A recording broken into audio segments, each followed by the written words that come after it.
Now let's have a look at the extremist phase. During the opening years of 20th century,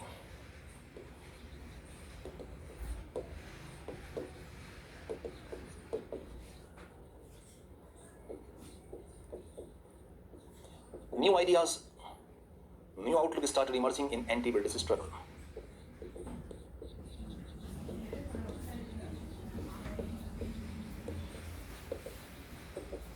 These new ideas and this new outlook is known as extremism. Extremism because these leaders belonging to the extremist phase or this phase of national struggle, they were far more radical than their predecessors. Who were the leaders? Bal Gangadhar Tilak,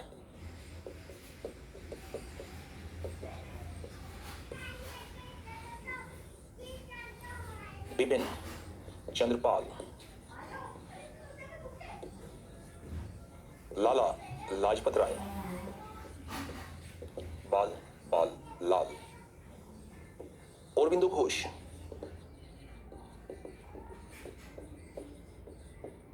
they were the most prominent extremist leaders. Bal Gangadhar Tilak, the father of extremism in nationalist movement. Bipin Chandrapal, one of the most radical writers of his age, and he provided the ideological background or support to the extremist politics. Lala Lajpat Rai played an extremely important role in the making of modern India. His ideas continue to inspire the generations even today. Aurobindo Ghosh, the philosopher who fought for the liberation of India from British rule. So they were the prominent extremist leaders. Extremism emerged in Indian national struggle during the opening years of 20th century. And this extremism was a result of circumstances prevailing in India, or it was a response in reaction to circumstances prevailing in India. The most important role in creating these circumstances was played by colonial character of British rule. The British rule was colonial. It was exploitative. It was racist. The sufferings caused by this colonial British rule triggered the birth of extremism. So all the 10 dimensions of character of British rule, you need to write here in one sentence with comma. The British rule was colonial, was despotic, was the result of military conquest, was racist, was alien, was unfeeling, insensible, was unethical, immoral. All those dimensions you need to write here, linked to suffering, and suffering resulted in extremism. The emergence of extremism was not the result of any one particular incident. Emergence of extremism was the result of developments going on in India over the decades. So it's not that 1905 something happened and extremism became the dominant phenomena. Of course, something happened in 1905, but everything did not happen in 1905 only. That we say was the beginning of the extremist phase. What were the factors responsible? Let us see them one by one. By the opening year of 20th century, Indians had realized the true character of British rule. This realization was the result of the efforts made by moderates. This realization was the result of the economic critique put forward by moderates. So once they realized that British rule was essentially exploitative,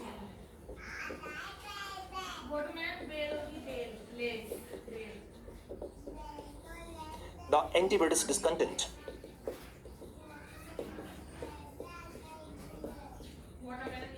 got intensified, and this discontent was most among the nationalists of young generation.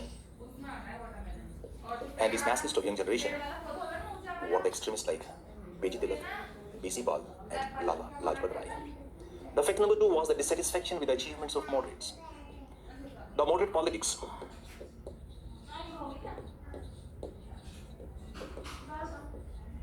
was full of limitations.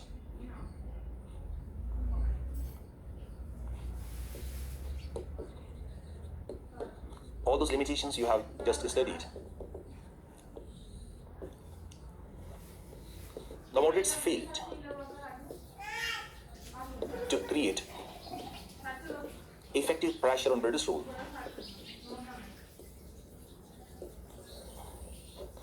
The moderates were often insulted and were ridiculed by British. So dissatisfaction with the achievements of moderates convinced the nationalists of younger generation that the policy of petition, prayer and memorandum won't produce any result. They had to come out in the streets. They had to adopt extra constitutional methods of agitation to create real effective pressure on British rule. So dissatisfaction with the achievements of moderates was also an important factor. Role of increasing westernization. Policy of westernization was being pursued by British in India. This policy was being pushed hard by British because they believed that westernization was the guarantee of safety of British rule in India. The nationalists of younger generation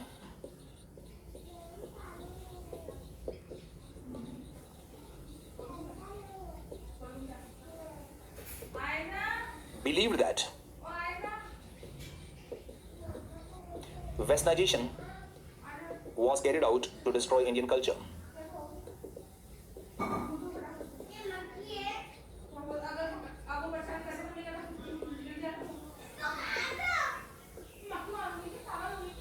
Westernization was being carried out to destroy Indian culture, so they became more and more anti-British. Their discontent with respect to westernization, or as a result of westernization, pushed them onto the path of extremism.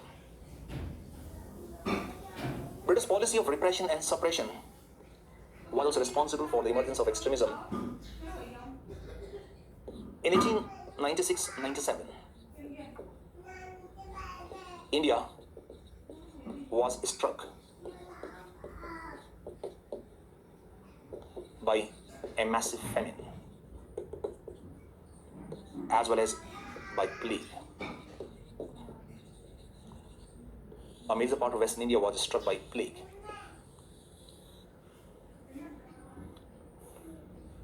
Instead of taking any effective corrective measure, the British resorted to suppression. In 1898, Section 124A was added to IPC, or IPC was amended by inserting Section 124A. This was the sedition clause. Preaching nationalism was declared a seditious offense through this amendment. By using this provision, B.T. Tilak was sent to jail for 18 months. He was awarded 18 months rigorous imprisonment in 1898. So British suppression and repression was at its peak. The discontent triggered by this suppression and repression manifested itself in the form of extremism. So extremism was also a response and reaction to the policy of suppression and repression being pursued by British in India. Economic hardships faced by Indians were also responsible for the birth of extremism. Famines struck India repeatedly during the closing years of 19th century. There was a famine or massive famine in 1896-97. Even before India could come out of the effects of this famine, another massive famine struck India in 1899-1900. Plague struck a major part of Western India. Millions of lives were lost.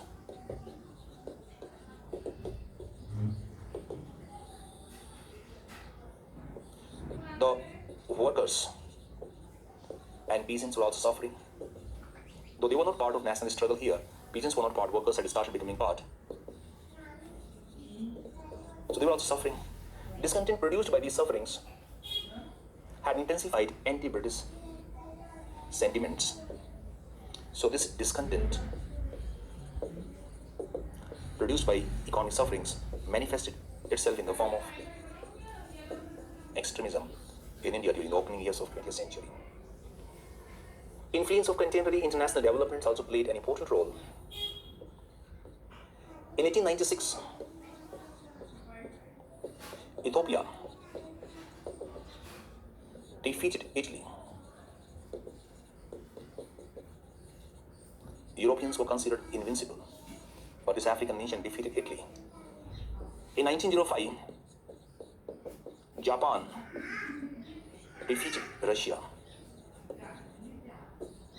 So these victories of African and Asian nations against European powers shattered the myth of European invincibility.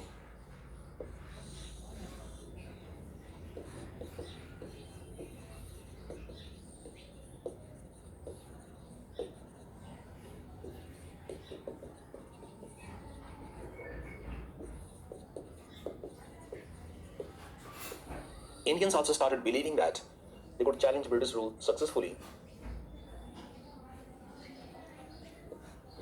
So level of self-belief among Indians increased. And this self-belief played an important role in the emergence of extremism. They started believing that we can challenge the British rule successfully. So that was extremism. Role of reactionary policies of Lord Curzon. Curzon was Governor General of India from 1899 to 1905. He was a strong imperialist.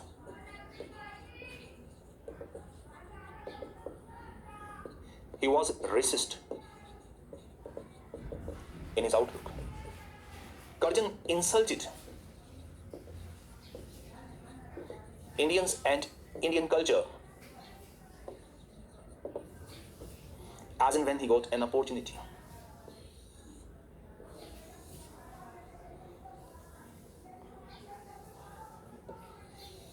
If you look at the specific actions of Curzon,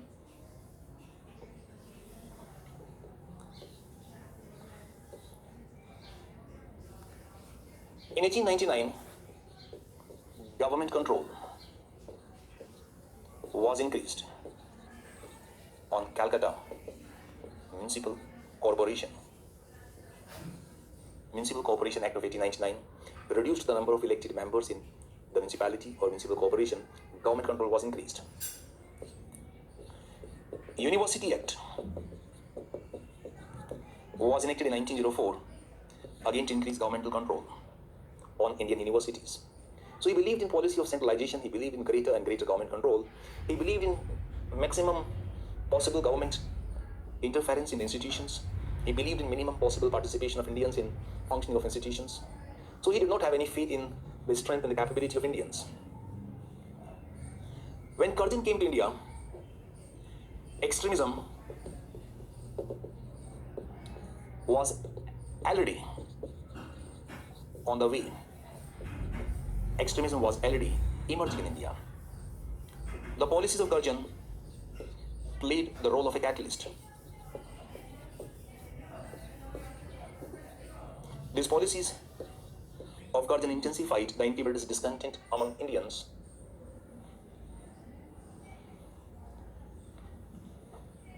These policies of Curzon convinced Indians that British rule was not going to accommodate Indians in any way. The British are determined to increase more and more governmental control of the life of people. So when Curzon came to India, or when Curzon entered scene, the pot of extremism was already boiling. Extremism was already on the way. The reactionary policies of Lord Curzon acted as a catalyst and intensified the feeling of extremism, hastened the process of emergence of extremism in Indian national struggle.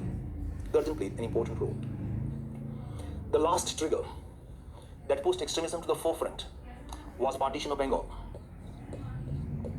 In 1905, province of Bengal was partitioned.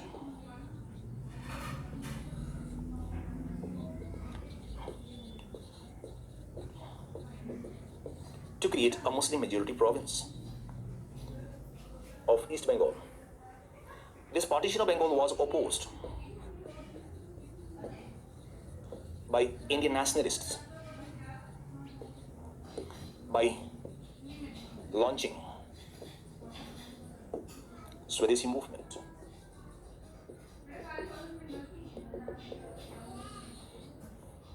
So partition was opposed by Indian nationalists by launching Swadeshi movement. This movement was the first. It was the first mass movement in the history of anti-British struggle. The launching of this movement pushed extremists to the forefront. The launching of this movement pushed moderates into the background of anti-British struggle.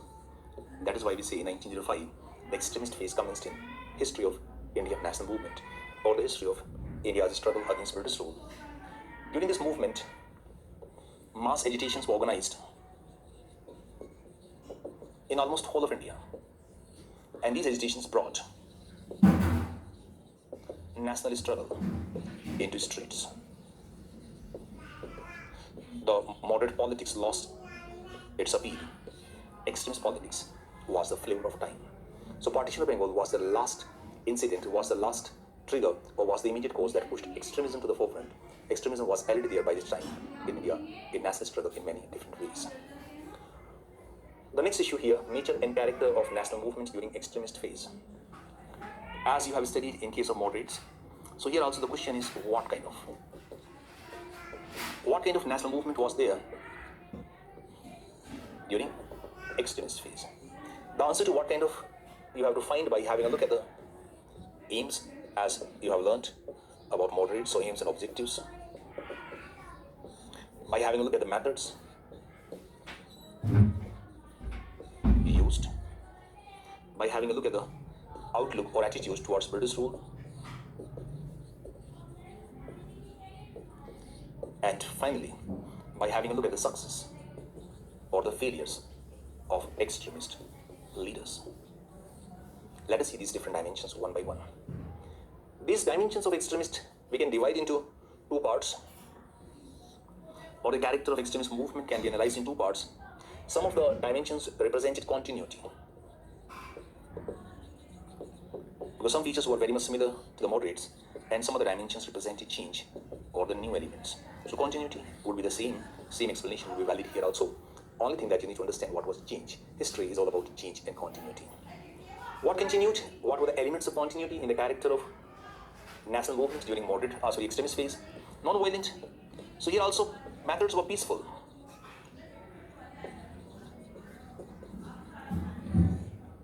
No violent method was used. Extremists were not violent. They were extremists only in comparison or in a relative sense. So extremism has to be comprehended only in relation to the previous phase. Otherwise, in relation to the next phase, these extremists will end up being moderates.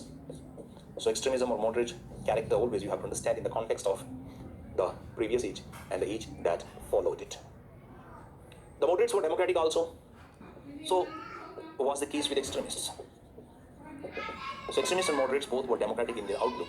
The elements of democracy will be the same: inclusiveness and non-discrimination. So this was also an element of continuity from moderate phase to the extremist phase. Another element of continuity was egalitarian outlook. Like moderates, the extremists also believed in the principle of equality and equality of all human beings. Not just equality of male or equality of whites, equality of all human beings. That was also an element of continuity from moderates to the extremist phase. These elements will remain the same under Gandhian phase also, under socialist phase also. So you have to understand them once very carefully. Thereafter, same things will continue. In terms of geographical spread,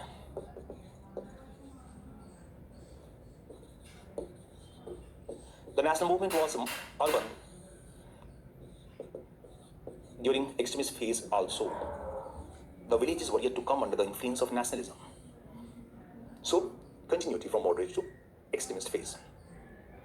Anti-colonial outlook. The extremists fought against the colonial rule.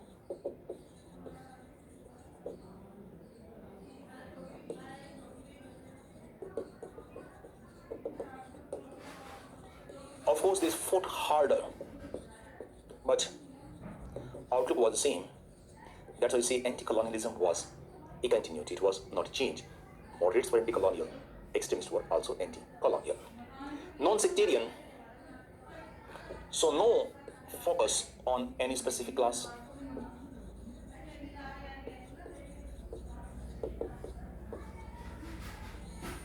Gradually, the issues concerning common masses were raised, and that was a result of the realization that common masses, forming the vast majority of Indian population, were representing India in true sense. So raising the issues of workers, raising the issues of peasants, not here, later on under Gandhian phase, issues related to students and others, was considered as the true service to India. So non-sectarianism, the understanding, the definition changed with the passage of time. It was non-sectarian during extremist phase also. National movement was never sectarian. Only the understanding of sectarianism changed with the passage of time. So these were the elements of continuity from moderate to the extremist phase. Now let us have a look at the elements of change. What changed? The first dimension that changed was radicalism. The extremists were far more radical.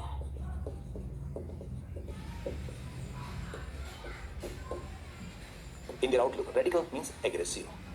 They are far more aggressive in their outlook, and that reflected in their demands, or the demands they raised, that reflected in the methods they used. The moderates were demanding reforms and concessions. Extremists demanded Swaraj, or self-rule, so that was a radical demand. The moderates used petitions, prayers, memorandums. Extremists used mass agitation, boycott of foreign goods, burning of foreign cloth, peaceful picketing. Picketing means organizing dharnas, sit-ins, in front of the shops selling foreign goods. So their methods were aggressive, their demands were aggressive.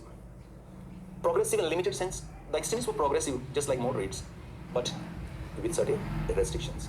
Restrictions means the extremists wanted that socio-religious reforms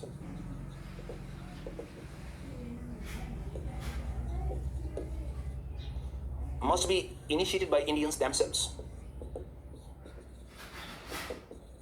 They were not against reforms, but they were against interference of British in Indian socio-religious life. So they wanted that the socio-religious reforms must be initiated by Indians themselves. So they were progressive. They wanted reforms, but they did not support the British intervention. They did not support the reforms introduced by British in Indian socio-religious life. That is why Age of Consent Act, enacted in 1891, was opposed by B.G. Tilak. This act increased the marriageable age from 10 years, marriageable age for girls from 10 years to 12 years. So this was a right step against child marriage. But the problem here was that the extremists wanted that Indians should initiate reforms themselves. The British should not interfere in Indian socio-religious life, because these interventions were considered as a tool to promote westernization in India. So these interventions were disliked by them, were opposed by them. That's why we say they were progressive, but in a limited sense. Extra-constitutionalist. Moderate nationalism was constitutionalist in character. Extremist nationalism was extra-constitutionalist in its outlook. The extremists did not have much faith in petitions, prayers, and memorandums.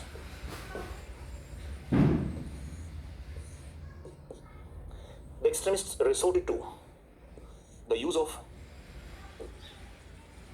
mass agitation, boycott, Swadeshi, promotion of indigenous goods, burning of foreign cloth.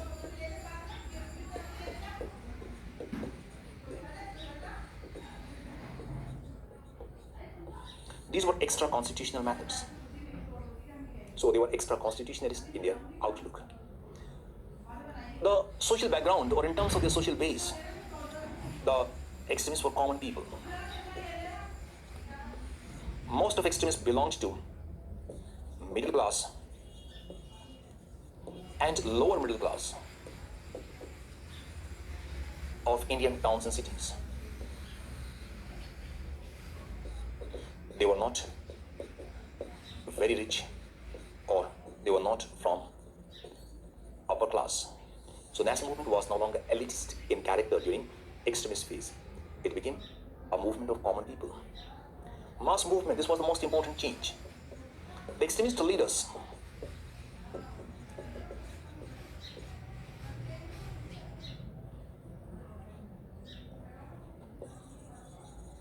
believed in strength and capacity of common masses.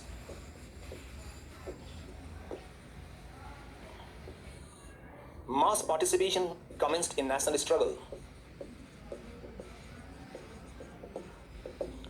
during extremist phase. Students participated, women participated, workers participated, the common sections of urban population participated.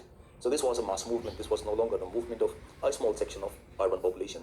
The national movement assumed the form of a mass movement. This movement was no longer an armchair movement. The nationalistic activities were no longer limited to conference halls and discussion chambers. The extremists brought the national struggle into the streets. No faith in efficacy of British rule. The extremists believed that British rule was bad for India. The extremists knew that the British were here to exploit Indian resources. They knew that British rule was essentially colonial. The extremists had no faith in the British sense of justice and fairness. They believed that, or they knew correctly, they knew that the British were essentially exploitative, anti-India, anti-people, and the thieves cannot be just and fair. And these were basically dacoits who plundered Indian resources by using every possible method. Trillions of dollars were carried away by British from India, and such people cannot be just and fair. In terms of secular outlook, national movement was secular.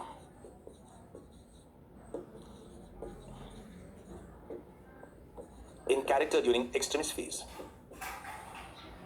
But at the same time, you have to understand that religious symbols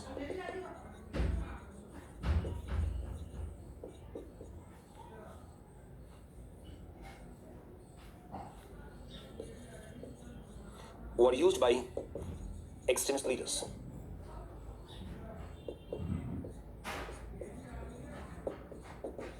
To strengthen the mass base. Example, B.J. Tilak started celebration of Ganpati festival.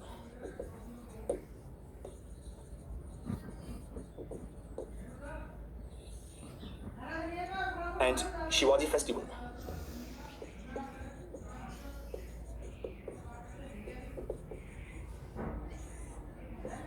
Ganpati festival and Shivaji festival were started by B.J. Tilak. Religious overtones were very, very dominant in these festivals. But the idea was not to impart a religious color to the national struggle. The idea was to use these religious symbols, these slogans, just to attract the masses into anti-British struggle. So national movement was secular in character, but at the same time, we need to understand that this degree of secularism was less when we compare to the earlier period. B.J. Tilak was not a criminal leader. He used to say religious symbols just to widen the base, but these symbols allowed the opponents of Congress to term Congress, to paint Congress as Hindu organization.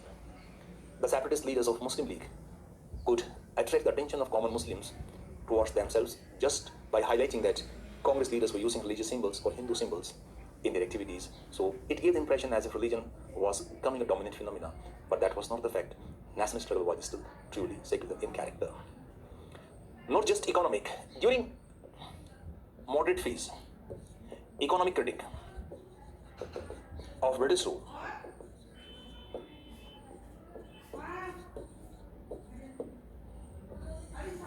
was the main identity.